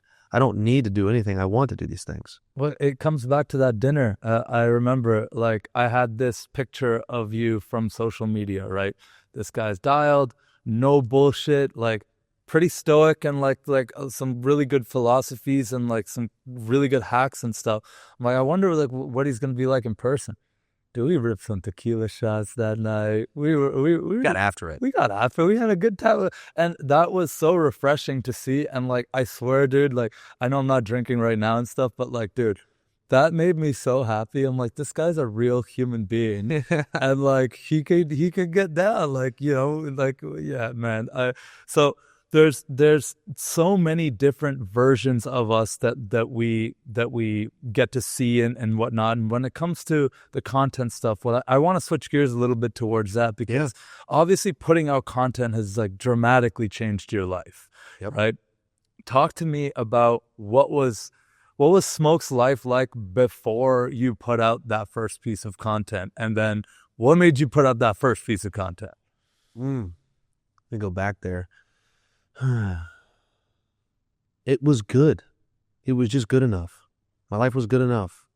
I was making a great living for someone my age. I was making 150, going to make 200 grand a year at, 24, 25. Great. But that job was slowly sucking the freaking life out of me. Like, it was just good enough. And once I got a taste of being able to monetize what I actually love, I was like, whoa, this is incredible. I didn't know you could ever do this, that I could marry my passion and purpose to the thing that brings me a financially abundant life. How lucky am I? But before that, it was just a life of good enough. Mm-hmm. And I'm thankful, we talked about this morning. I'm so thankful to have been in corporate. It taught me a lot of interpersonal skills. I built great relationships. I became a more proficient communicator because I was in sales. But I still had that deep, what will they think of me programming. Mm-hmm. And, the girl I was dating at the time was, I think, the first person to say, you should really just make videos about this stuff. Because the truth is, man, that the start of content for me, first off, I didn't know any of this was going to happen, any of it. It was never about getting famous. I didn't even consider social media notoriety as an option. Right. It was not something, it was like, I want to go viral. I didn't know what that was. Yeah. And for me, I was so passionate at the time. I'm now evolved, and what I'm convicted to speak on has changed. But I was the guy who has spent at that point literally over 1,000 hours just absorbing information on podcasts from the top minds in the fitness space. And I just was so fired up about it because I was seeing how it was changing my life that I wanted to tell people about it. But the truth is, not everyone wants to hear about the benefits of hormetic stress from heat exposure. It's not riveting for everybody. And I would tell my girlfriend at the time about these things, and she's just sweet. She did her best, but like, she's like, honey, I don't need to know about the anterior midcingulate cortex, or like, I'm not going to take an ice bath. Fair. Not everybody needs to be as obsessed with it as I am. And so for me, she said it. I put it off for months. What will they think of me? I don't want to be a wannabe influencer with 12 followers talking about shit like he's got something to say. Everybody has something to say. You have a voice, you have a story, you have a superpower. Yep. Fucking use it. I realize that now. So for me, it was a tipping point of seeing all the bullshit floating around in the fitness industry, all the overcomplication, the lies of supplements and empty promises and shit that doesn't work. I understood in my own experience what got me in great shape and keeps me in great shape is the simple stuff, but nobody can sell it. It's not sexy. So nobody talks about it, or they thought they couldn't. And I was just so convicted on that I finally got out of my own way and posted the first video, and it was bad. I go back to those first videos and I cringe, man. But the only way to get good at something, Mr. Beast says you should make 100 videos and then maybe you won't completely suck at it. And he's right. And so for me, it was a tipping point, and it was all about a cathartic release. Mm-hmm. Social media for me was like a diary. It was like a journal where I look back. I have all these thoughts circulating through my mind all the time. I talk to myself out loud all the time. My dad would do it too. I'd see him walking down the hall when I was a kid, like he's just like mumbling to himself. Like, what the fuck are you doing? Probably why he was such a great communicator, incredible public speaker. And now those are chops that I have that people ask me how I got. I have these thoughts and this dialogue, and instead of just putting it out in the air while I'm driving the car, I just pick up the phone. That's why all my content's in my car or on a walk. Mm-hmm. It's just a lightning bolt of conviction that hits and I speak on it. And so for me, it was all about cathartic release. But because it was that cathartic release of my stream of consciousness, I was very authentic. and I was very convicted. You were clearly not editing yourself. Boy, wasn't I. And in doing that, my 5th or 6th video ever just popped. It was literally just about, it was called Protein 101. How much protein do you really need? I just said, I feel a lot of people are overcomplicating this. Just get this much. Yeah. Made the video, posted it that morning, went to my office job, and in a few hours it had like 100,000 views. And I was like, what is going on? Yeah. And I remember, again, me and my girlfriend at the time sitting in the house just refreshing my TikTok following, and it's just going up 500, 700. I remember that night, and I was like, 500 people, 700 people, 800 people, what is going on? Insane. And then it had 1 million views, and it got me my first 10,000 followers, and my life changed. So the tipping point, Deep, was just the action potential got there. I no longer cared what anybody thought of me. I needed, for my own sake, to get this out, to have a place to go with my passion, because I didn't have that in my real life. Yeah. And it was my outlet, and it turns out people wanted to hear it. And here we are. And everyone has that within them. Maybe it might not be packaged the same way, and like there's a million ways to skin a cat in this scenario, but like for me, you found the thing that was most authentic and aligned for you. And like what I love about the story is that the first video sucked, or like you felt like it wasn't great. And like I think that that's a rite of passage. I think we have to go through that. Yeah. Like I'll tell you a little bit about my story. So I was working a 9-to-5 job for the federal government of Canada. I was in the pensions department, brother. Me. Like I was in a cubicle. An actual cubicle. And Jamie wasn't kidding. This sounds terrible. no, dude, it was very riveting stuff, and it got me going. No, but I was grateful for the money. I was making really good money, and I was in the pensions department, so I knew that in 35 years I'll be all right. Like I'll have a pension and whatever. And just like you said, like it just drained my soul. Every minute I was there, I was like excruciatingly counting the clock. Like I was on Reddit, bro. Me on Reddit, just scrolling random like forums and stuff to kill time. My job was so meaningless that I know I could have not pulled up for like 2 weeks and no one would notice. No one would bat an eye.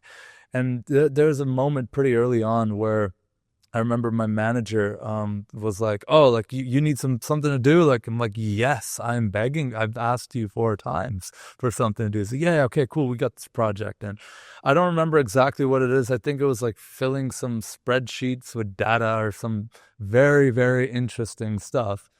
And I'm like, cool, like, let's do it. I'm like, when do you need it done by? It's like, you have like 3 weeks to do it. I'm like, cool. Like I go to my laptop and I'm like fired up. I got something to do. Like I have some purpose now. Like I can earn my money, which is very important for me at my core. Like I felt like I was almost stealing, and it just was so misaligned because I'm like, this is taxpayer money. Like this doesn't actually, like, this is how things work. I felt like people like actually work. No one was working. Like, no, everyone was just bullshit. So I remember I get this assignment. I crushed it in 3 hours. I was done. I was so fired up. And I'm on my way to my manager's office, like giddy, like fired up, like, and my supervisor sees me. So the supervisor's under the manager. He's like, hey, where are you going? I'm like, to the manager, like, I'm done. He's step in this room with me. I'm like, what? He's like, I love the initiative, kid. You don't know how things work around here, do you? And I'm like, what are you talking about? He's like, how long did the manager give you to do that? 3 weeks, but I'm done now. Yeah, nah, take the 3 weeks. It's all pensionable time, brother. Take the time.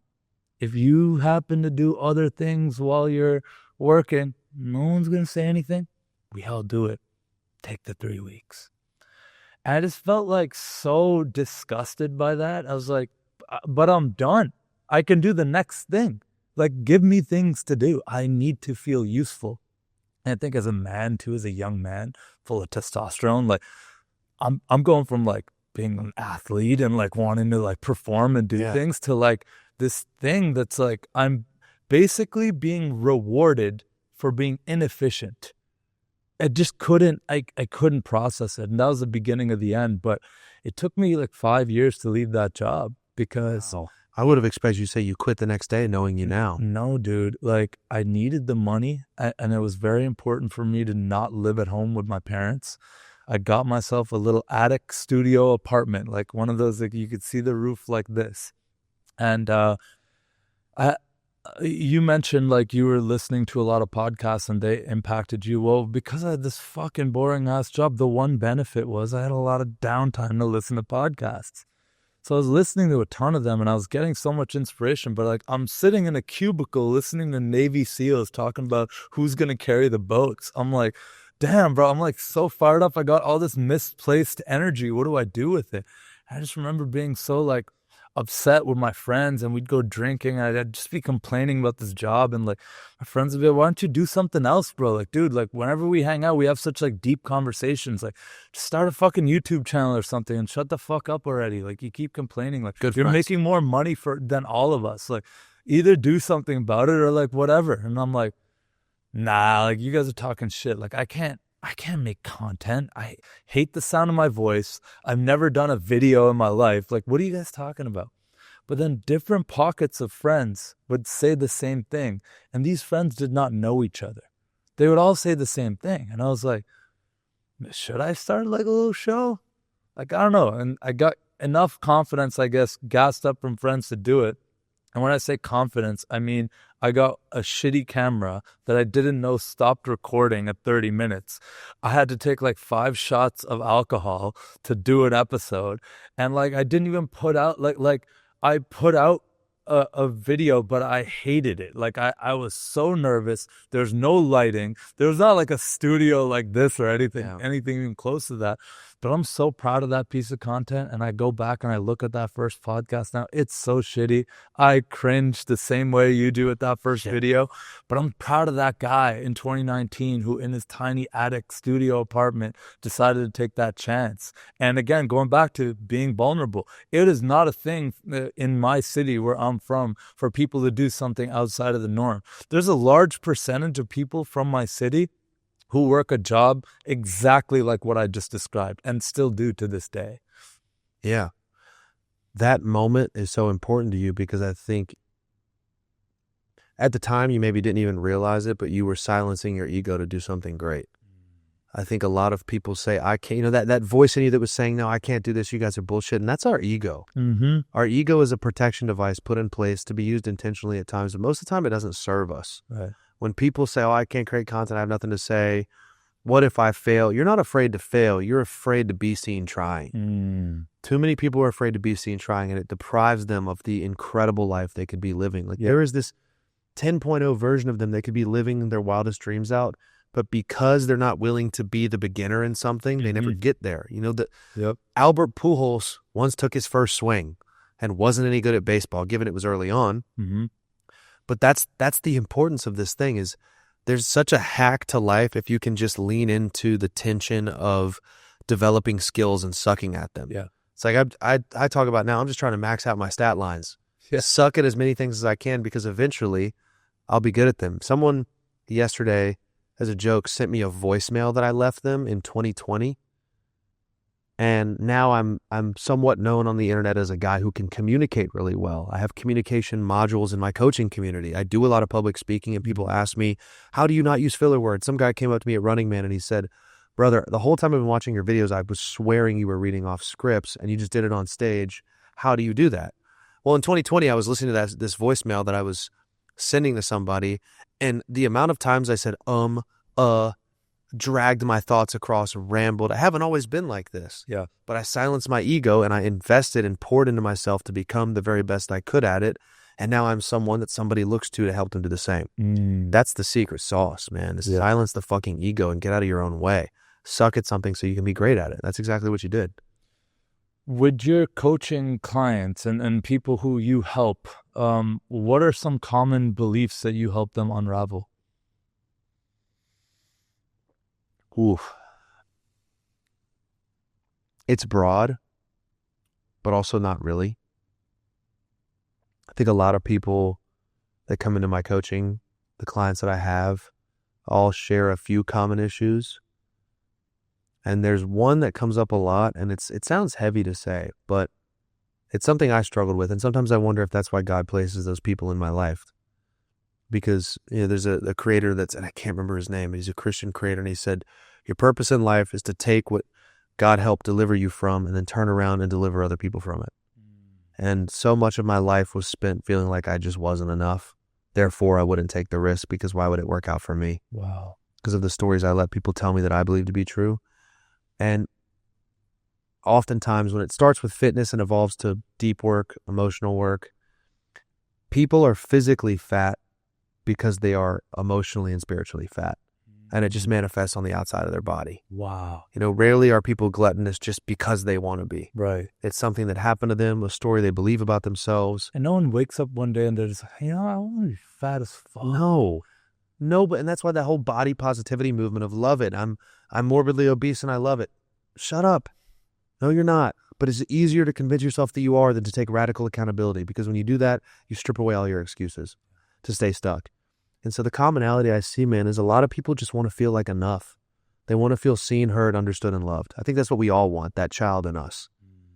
And the work is about uncovering to realize that you are. And sure, there are things that doesn't mean that everyone should be taken as they are. There are some people that are assholes and need to do some work on themselves.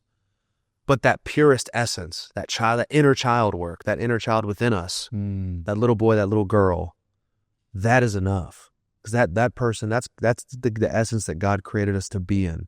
Kindness, curiosity, playfulness, empathy. Those are the traits that make a good human being, that are enough. And so that's what I see a lot of people come to me with. And I think that's because it was my biggest struggle at a point. Not to go all therapist with it, but like in your childhood, did you have like bullying or experience that type of stuff that made you feel like not enough?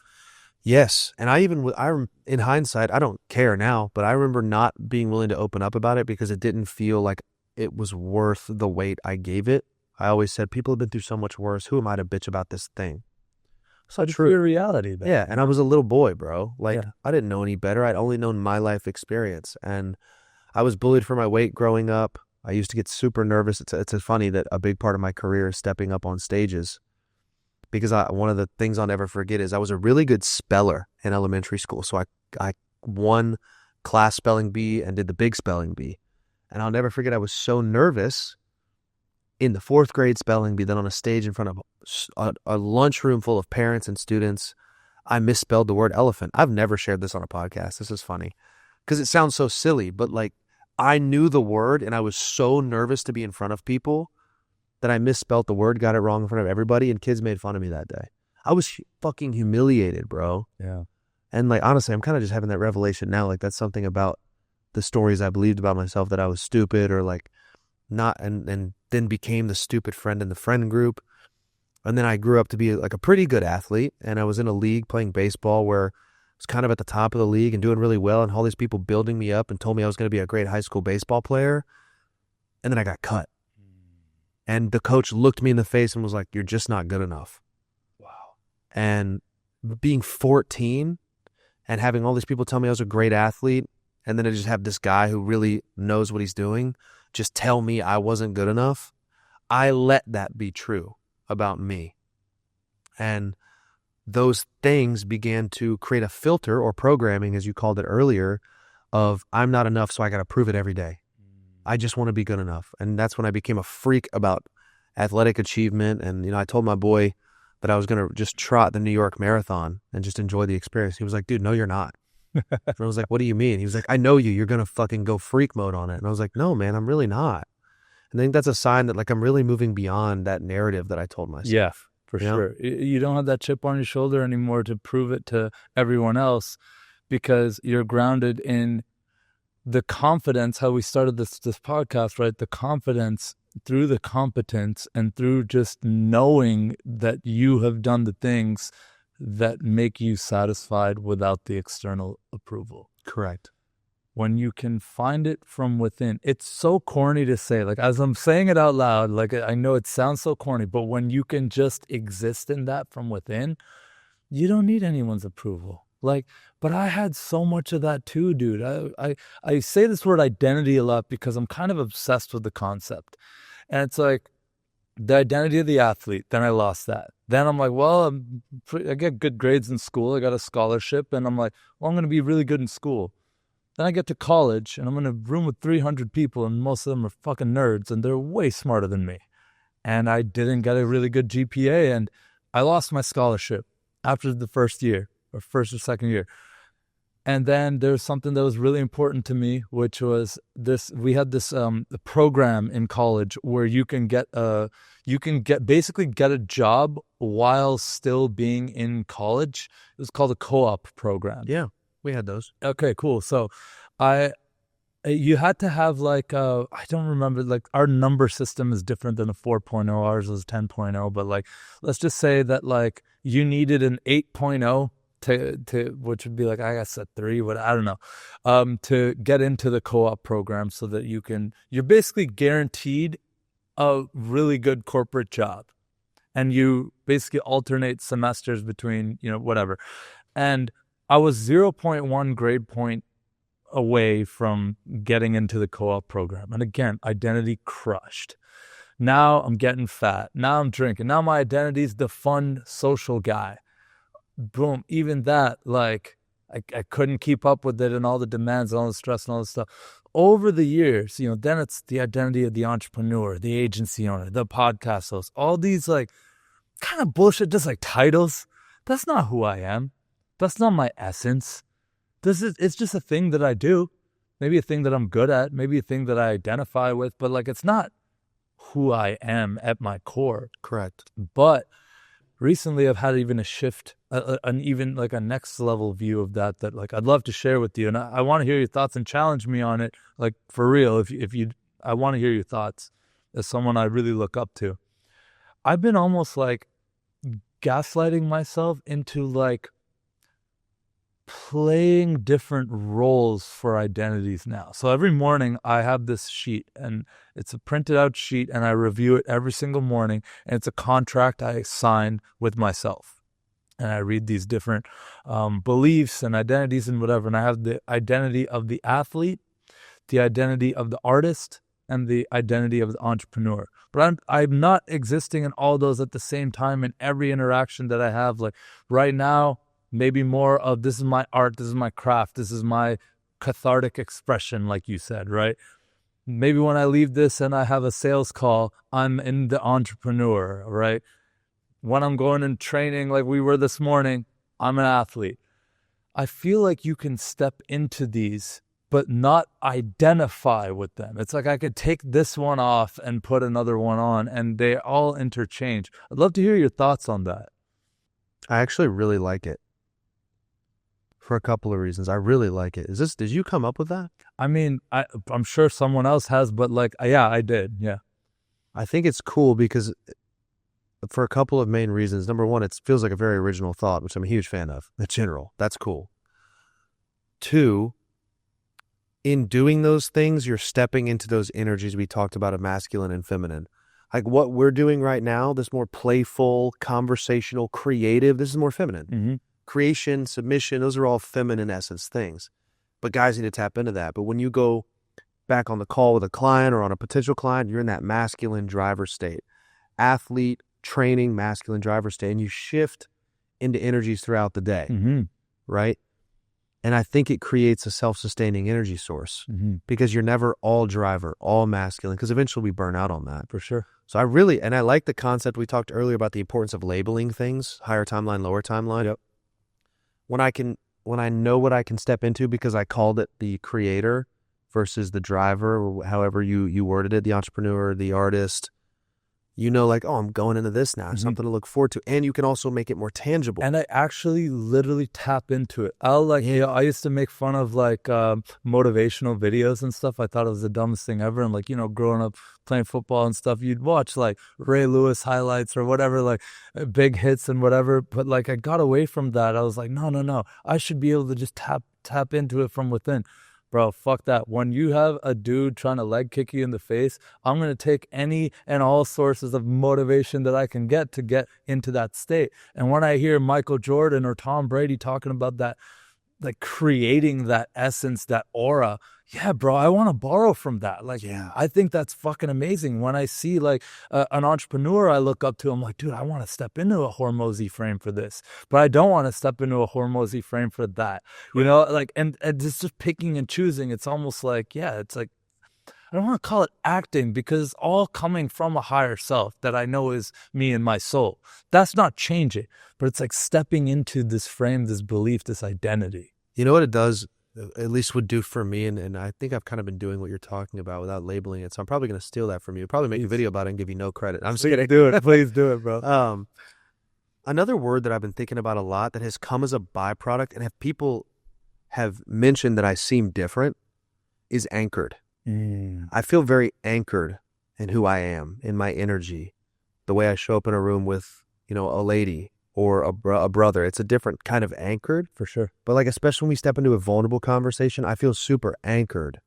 And I think when you shift into these energy states and you become aware of them, it allows you to be more anchored in your purest essence. Because you alluded to, like, it's all me. I'm just shifting into different versions throughout the day, but it's all deep. Yeah. It's not dope. And I think that creates a groundedness that people are really drawn to and really crave. Yeah. Because they want it in themselves. Totally, bro. Totally, man. And I've been also obsessed with this concept of like, yeah, I used to think that when it came to change, any type of like big change that you want to actually make in your life, like it can seem like such an uphill battle, right? When you were, bigger and not happy with yourself and who you saw in the mirror and the, the body image issues and all that stuff. I've been there too, man, so much in my life. I still have, things that I worked through with that. But I would make these drastic, radical changes. Today, I'm gonna go keto. I'm gonna do fasting. I'm gonna, you know what? I'm gonna run every day for however many miles. I would do these like extreme things, and then I'd stack them all on top of each other and try to do it all at once. I'm gonna wake up at 5. I'm gonna quit drinking. I'm gonna do this. I'd always fail after like 3-4 days, and then I'd order a pizza and feel shitty about myself and have this vicious cycle. Yeah. And then, well, I'm already having pizza. Why don't I have some drinks? Or, why don't I hit up that girl I know I shouldn't? Why don't I do this? Whatever. And I've realized, and what I've come to the conclusion of what works for me, I can't speak for everybody, but this works really well for me, is just the concept of 1% better. How can I change my life for the positive in 1% today? Because it's going to change whether you want it to or not. It could go 1% negative. How can I be 1% better today? And whatever area that I'm focused on today, it's not going to be everything all day. It's all the time. How can I wake up 20 minutes earlier tomorrow? And I love that you echo this message so beautifully. And like, yeah, I want you to try to get as many steps as possible in your day. Try to get that 8,000 to 10,000 steps. But you don't have to do it all at once. People are always like, I'm busy. I don't got time. I'm doing this, that, and whatever other excuse. So, okay, cool. Go for 5 minutes. Do that however many times. Yeah, 10 5-minute walks is damn near an hour of walking. But people don't frame it that way. 1% better. 1% better. And then that next week, you might do 12K steps, and it might actually feel pretty easy. You might actually look forward to it. Mm-hmm.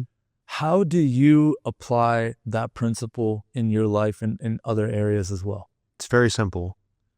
Too many people set goals that are like ceilings. 75 hard, keto, New Year's resolutions, radical dietary and lifestyle changes. They go from not even crawling to full sprinting, and then they wonder why they can't maintain pace. So this goal setting strategy of ceilings, things we need to reach up for and grab, that's what it means to go on a radical diet. Mm-hmm. That's what it means to lock in and wake up at 5 a.m. and go from soda, drinking pizza to no processed food, wake up 3 hours earlier. It's no wonder you fail. It's why they say that the old adage, it's a marathon, not a sprint, is true. And you can't sprint a marathon unless you're Eliud Kipchoge, which I'm not. And so in a world where we glorify the impact of ceiling goals, I believe what we need to find is our floors. We need to find goals that we can reach down and touch no matter what life throws at us. Yes. So I encourage people to find their floors. Stop reaching for ceilings. When you find your floors, a couple of beautiful things happen. My floor in fitness has always been the same. It will always probably be the same. 3 lifts a week, hard, intense, structured, 45 minutes. 10,000 steps a day, broken up however I need to do it to get there. Eat enough protein, try to eat my body weight in protein. And 80% of my diet grows in the ground, grows on a tree, or had a mom and dad, real food. 4 things I know no matter what life throws at me, and believe me, it's thrown everything at me in the last year. Yes. I know I can maintain those systems that can truly endure. And is it as optimal as if I were able to sustain and maintain 75 hard radical diet 6 days a week in the gym?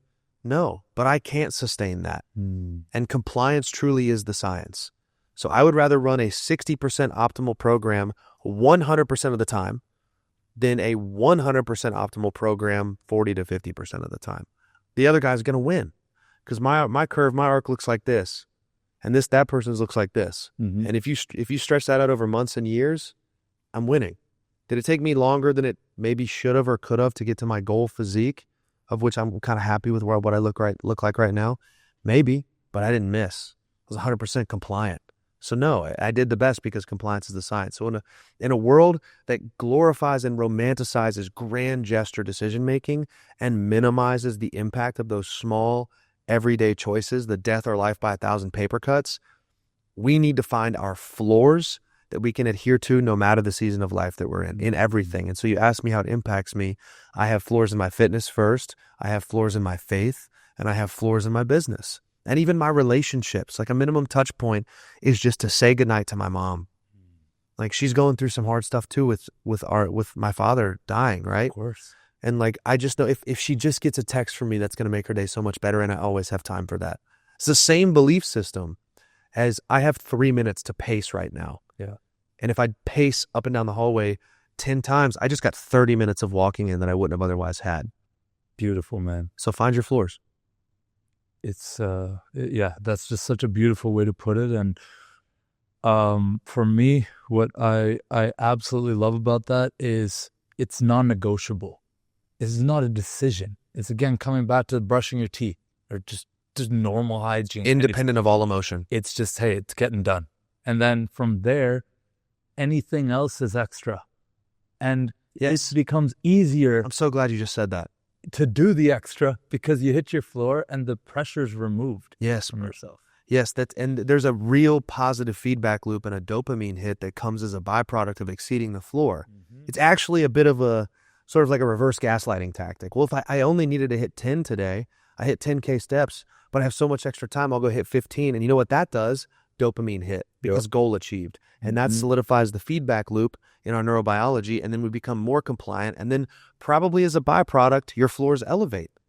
You just organically push yourself from a place of love and the chase of the pursuit of which is the dopamine release when you do that thing. So I really want to encourage people to stop doing the radical shit. Stop making the crazy decisions. These explosive decisions that you try to make to turn your life completely on its head. People forget when an explosion happens, yeah, it's fiery, it's hot, it's intense, and then the dust settles. How about we just light a candle? Boom. And let it burn? This is going to be a very strange pivot, but just ride with me on it. Let's roll. Talk to me about your love for animals, bro. I'm just genuinely curious, and I feel like no one's asked you that. Literally no one's ever asked. Yes, I'm very curious. I just want to know, like, that's the side of Smoak people don't get to see. Dude, it's so funny you just asked me this question because last weekend at Running Man, this guy, Andrew, who I met there, said, what's a question nobody asks you that you wish that they would? And I didn't have an answer. And I think I just found it. I love animals, bro. I will only rescue animals for the rest of my life. I had a rescue pit that was the best creature I have ever encountered. And I now know that those dogs get such a bad rep and they're so full of love. But it's not just that. And it goes really deep with me. As deep as, and this might sound silly to some of you guys, but it was my life. When there would be a bug in the house, an ant even, your instinct is just squish it, kill it. It's in the house. My dad, my mom, they would always trap it and put it outside. And my dad would just look at me and go, they're all God's creatures. And I think it's like funny and goofy in the moment. I'm like, Dad, just kill the fucking roach. No, always put it outside. And I think I started to develop a deep love for animals, and also there's just such a purity in the dog, a cat, an animal. Like, they're not like people. They don't know wrong from right. They only have good. Not that they're amoral, but animals that do things that hurt people, like they don't know they're doing wrong. People are malicious. Mm-hmm. Animals are instinctual, and they have so much love to give. And there's such a healing energy that comes from spending time with an animal. And also I think the coolest thing ever is like when a guy has a dog that's highly obedient, it's sort of like dudes will just look at this and say, hell yeah. Like when a dude has a dog, you can walk without a leash and is like, come here, and has all these crazy commands. I'm like, that's the coolest fucking thing ever. Oh yeah, I love that. It's so primal. Yeah. Because at one point, someone domesticated a wolf. Yeah. And that's crazy. Yeah. And here we are with, Chiweenies, the smallest little dogs ever. And so, dude, I really have a deep love for the release, the escape, the presence they can give you, like the happiness from everyday life, all the bullshit that we deal with, like just petting a dog, man. I think like that dog. I got to see it this morning. Yeah, when bro. That dog, you just like lit up, and that's I love for it. me to ask this question. I was like, this guy like loves animals, bro. Like, I do. Yeah. If I could pet a squirrel, I would. Like, I think they're the coolest little creatures on planet Earth. I made a video about this yesterday about how important it is to talk to strangers. I met some people in the airport in Atlanta who are this older couple, Marilyn and Steve, and they just travel the world, highly retired, highly well-traveled. And they told me about Best Friends Animal Sanctuary in Utah, and I'm going. I'm fully sending it on a trip. It's a rescue animal sanctuary. go. I'm just going to go volunteer. Talk about alignment. Yeah, bro. And it's also, last thing I'll say, it's an opportunity for service too. Mm-hmm. Like one of the most fulfilling things human beings can do is serve. Mm-hmm. Serve others, serve creatures, serve the earth that God created. Yeah. And like spending time at that shelter, I'm going to feed them, spend time with them, really volunteer. Yeah. That's going to fill my spirit up, dude. Yeah, man. That was one of the things that, like, growing up a Hindu, I had a hard time with the concept of like, we're not supposed to eat animals. I was like, but I want a burger though. Like, I didn't understand it. It didn't make any sense to me. And like, although I do eat meat today, it's always been like this moral thing that I've gone back and forth on. You know, my mom's a vegetarian, but my dad would grill up some meat all the time, and it was always just this weird, I don't want to call hypocrisy, but this thing that I haven't even fully landed on, because I'm truly operating in like exuding love and abundance and like actual joy in this relationship with these beings. Like, what does that make me? I don't know. Yeah, I've thought about that too, but I think I really lean on the research for that one of what we need to thrive as humans. Yeah. And there's a circle of life at the end of the day too, you know? Yeah. There's a chain. There's a biblical reference to eating animals, so it's not amoral or immoral. I think I could be saying something really wrong right now, but I think I saw like the first death in the Bible was actually God sacrificing an animal to give Adam and Eve skins to cover their body. So like animals being used for a purpose has always been a part of the equation. Yeah, not just for, sport or bullshit. Yeah. If I could hunt every piece of meat I've ever eaten, I would. Yeah. But I don't live in that world. Yeah, totally, bro. Well, as we wrap up here, bro, one last question I have for you. And, I know we could sit here for hours, dog. Like, I'm still fired up. We will do many, many more of these. But what is Michael Smoak excited about right now? What am I excited about right now? I'm excited to continue to develop and build my relationship with God. And I am excited for the ability and the gift, the privilege that I have been given to maybe potentially positively impact somebody. It comes back to the one person, man. Nothing lights my soul and my spirit on fire like purpose. And the fact that I have been gifted with this opportunity to actually help people. I don't know why me. I've stopped questioning that. But there are some days where I just go, what the hell? Why me? I do that. It's the human in me. Yeah. So what I'm excited about now is developing that relationship, continuing to try to help people and fight what I think is the good fight. And I think practically what I'm really excited for is these in-person workshops, because it's the opportunity to do that, not just from behind the phone screen, but to really sit in a room and look at somebody in the face and help them through something because of my own hardships and experience. Count it all joy. And the in-person event in Atlanta and then Austin, that's what I'm practically in my life looking forward to extremely right now, because I get to do what I think I was put here to do. For anyone who is listening to this right now, how can they learn more about these workshops and future workshops and just connect with you? Yeah, Higher Up Wellness on all social media outlets and platforms, TikTok, Instagram, YouTube, the Higher Up podcast on Spotify, and the tour is just higherupwellness.com/tour info. And you can figure out we're in Atlanta, October 24th. And then we do a big 3-day seminar, Austin, December 4th through the 6th. And I hope to see you guys there.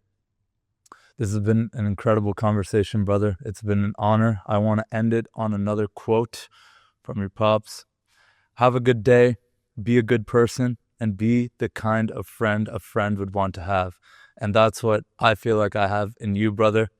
I'm super, super honored. Thank you for coming on. It's not that deep. Likewise, bro. Mad love, bro. I'm proud to know you. I'm proud to be here, and I'm excited for what's to come for all of us, man. Let's get it. It's not that deep, baby. Boom.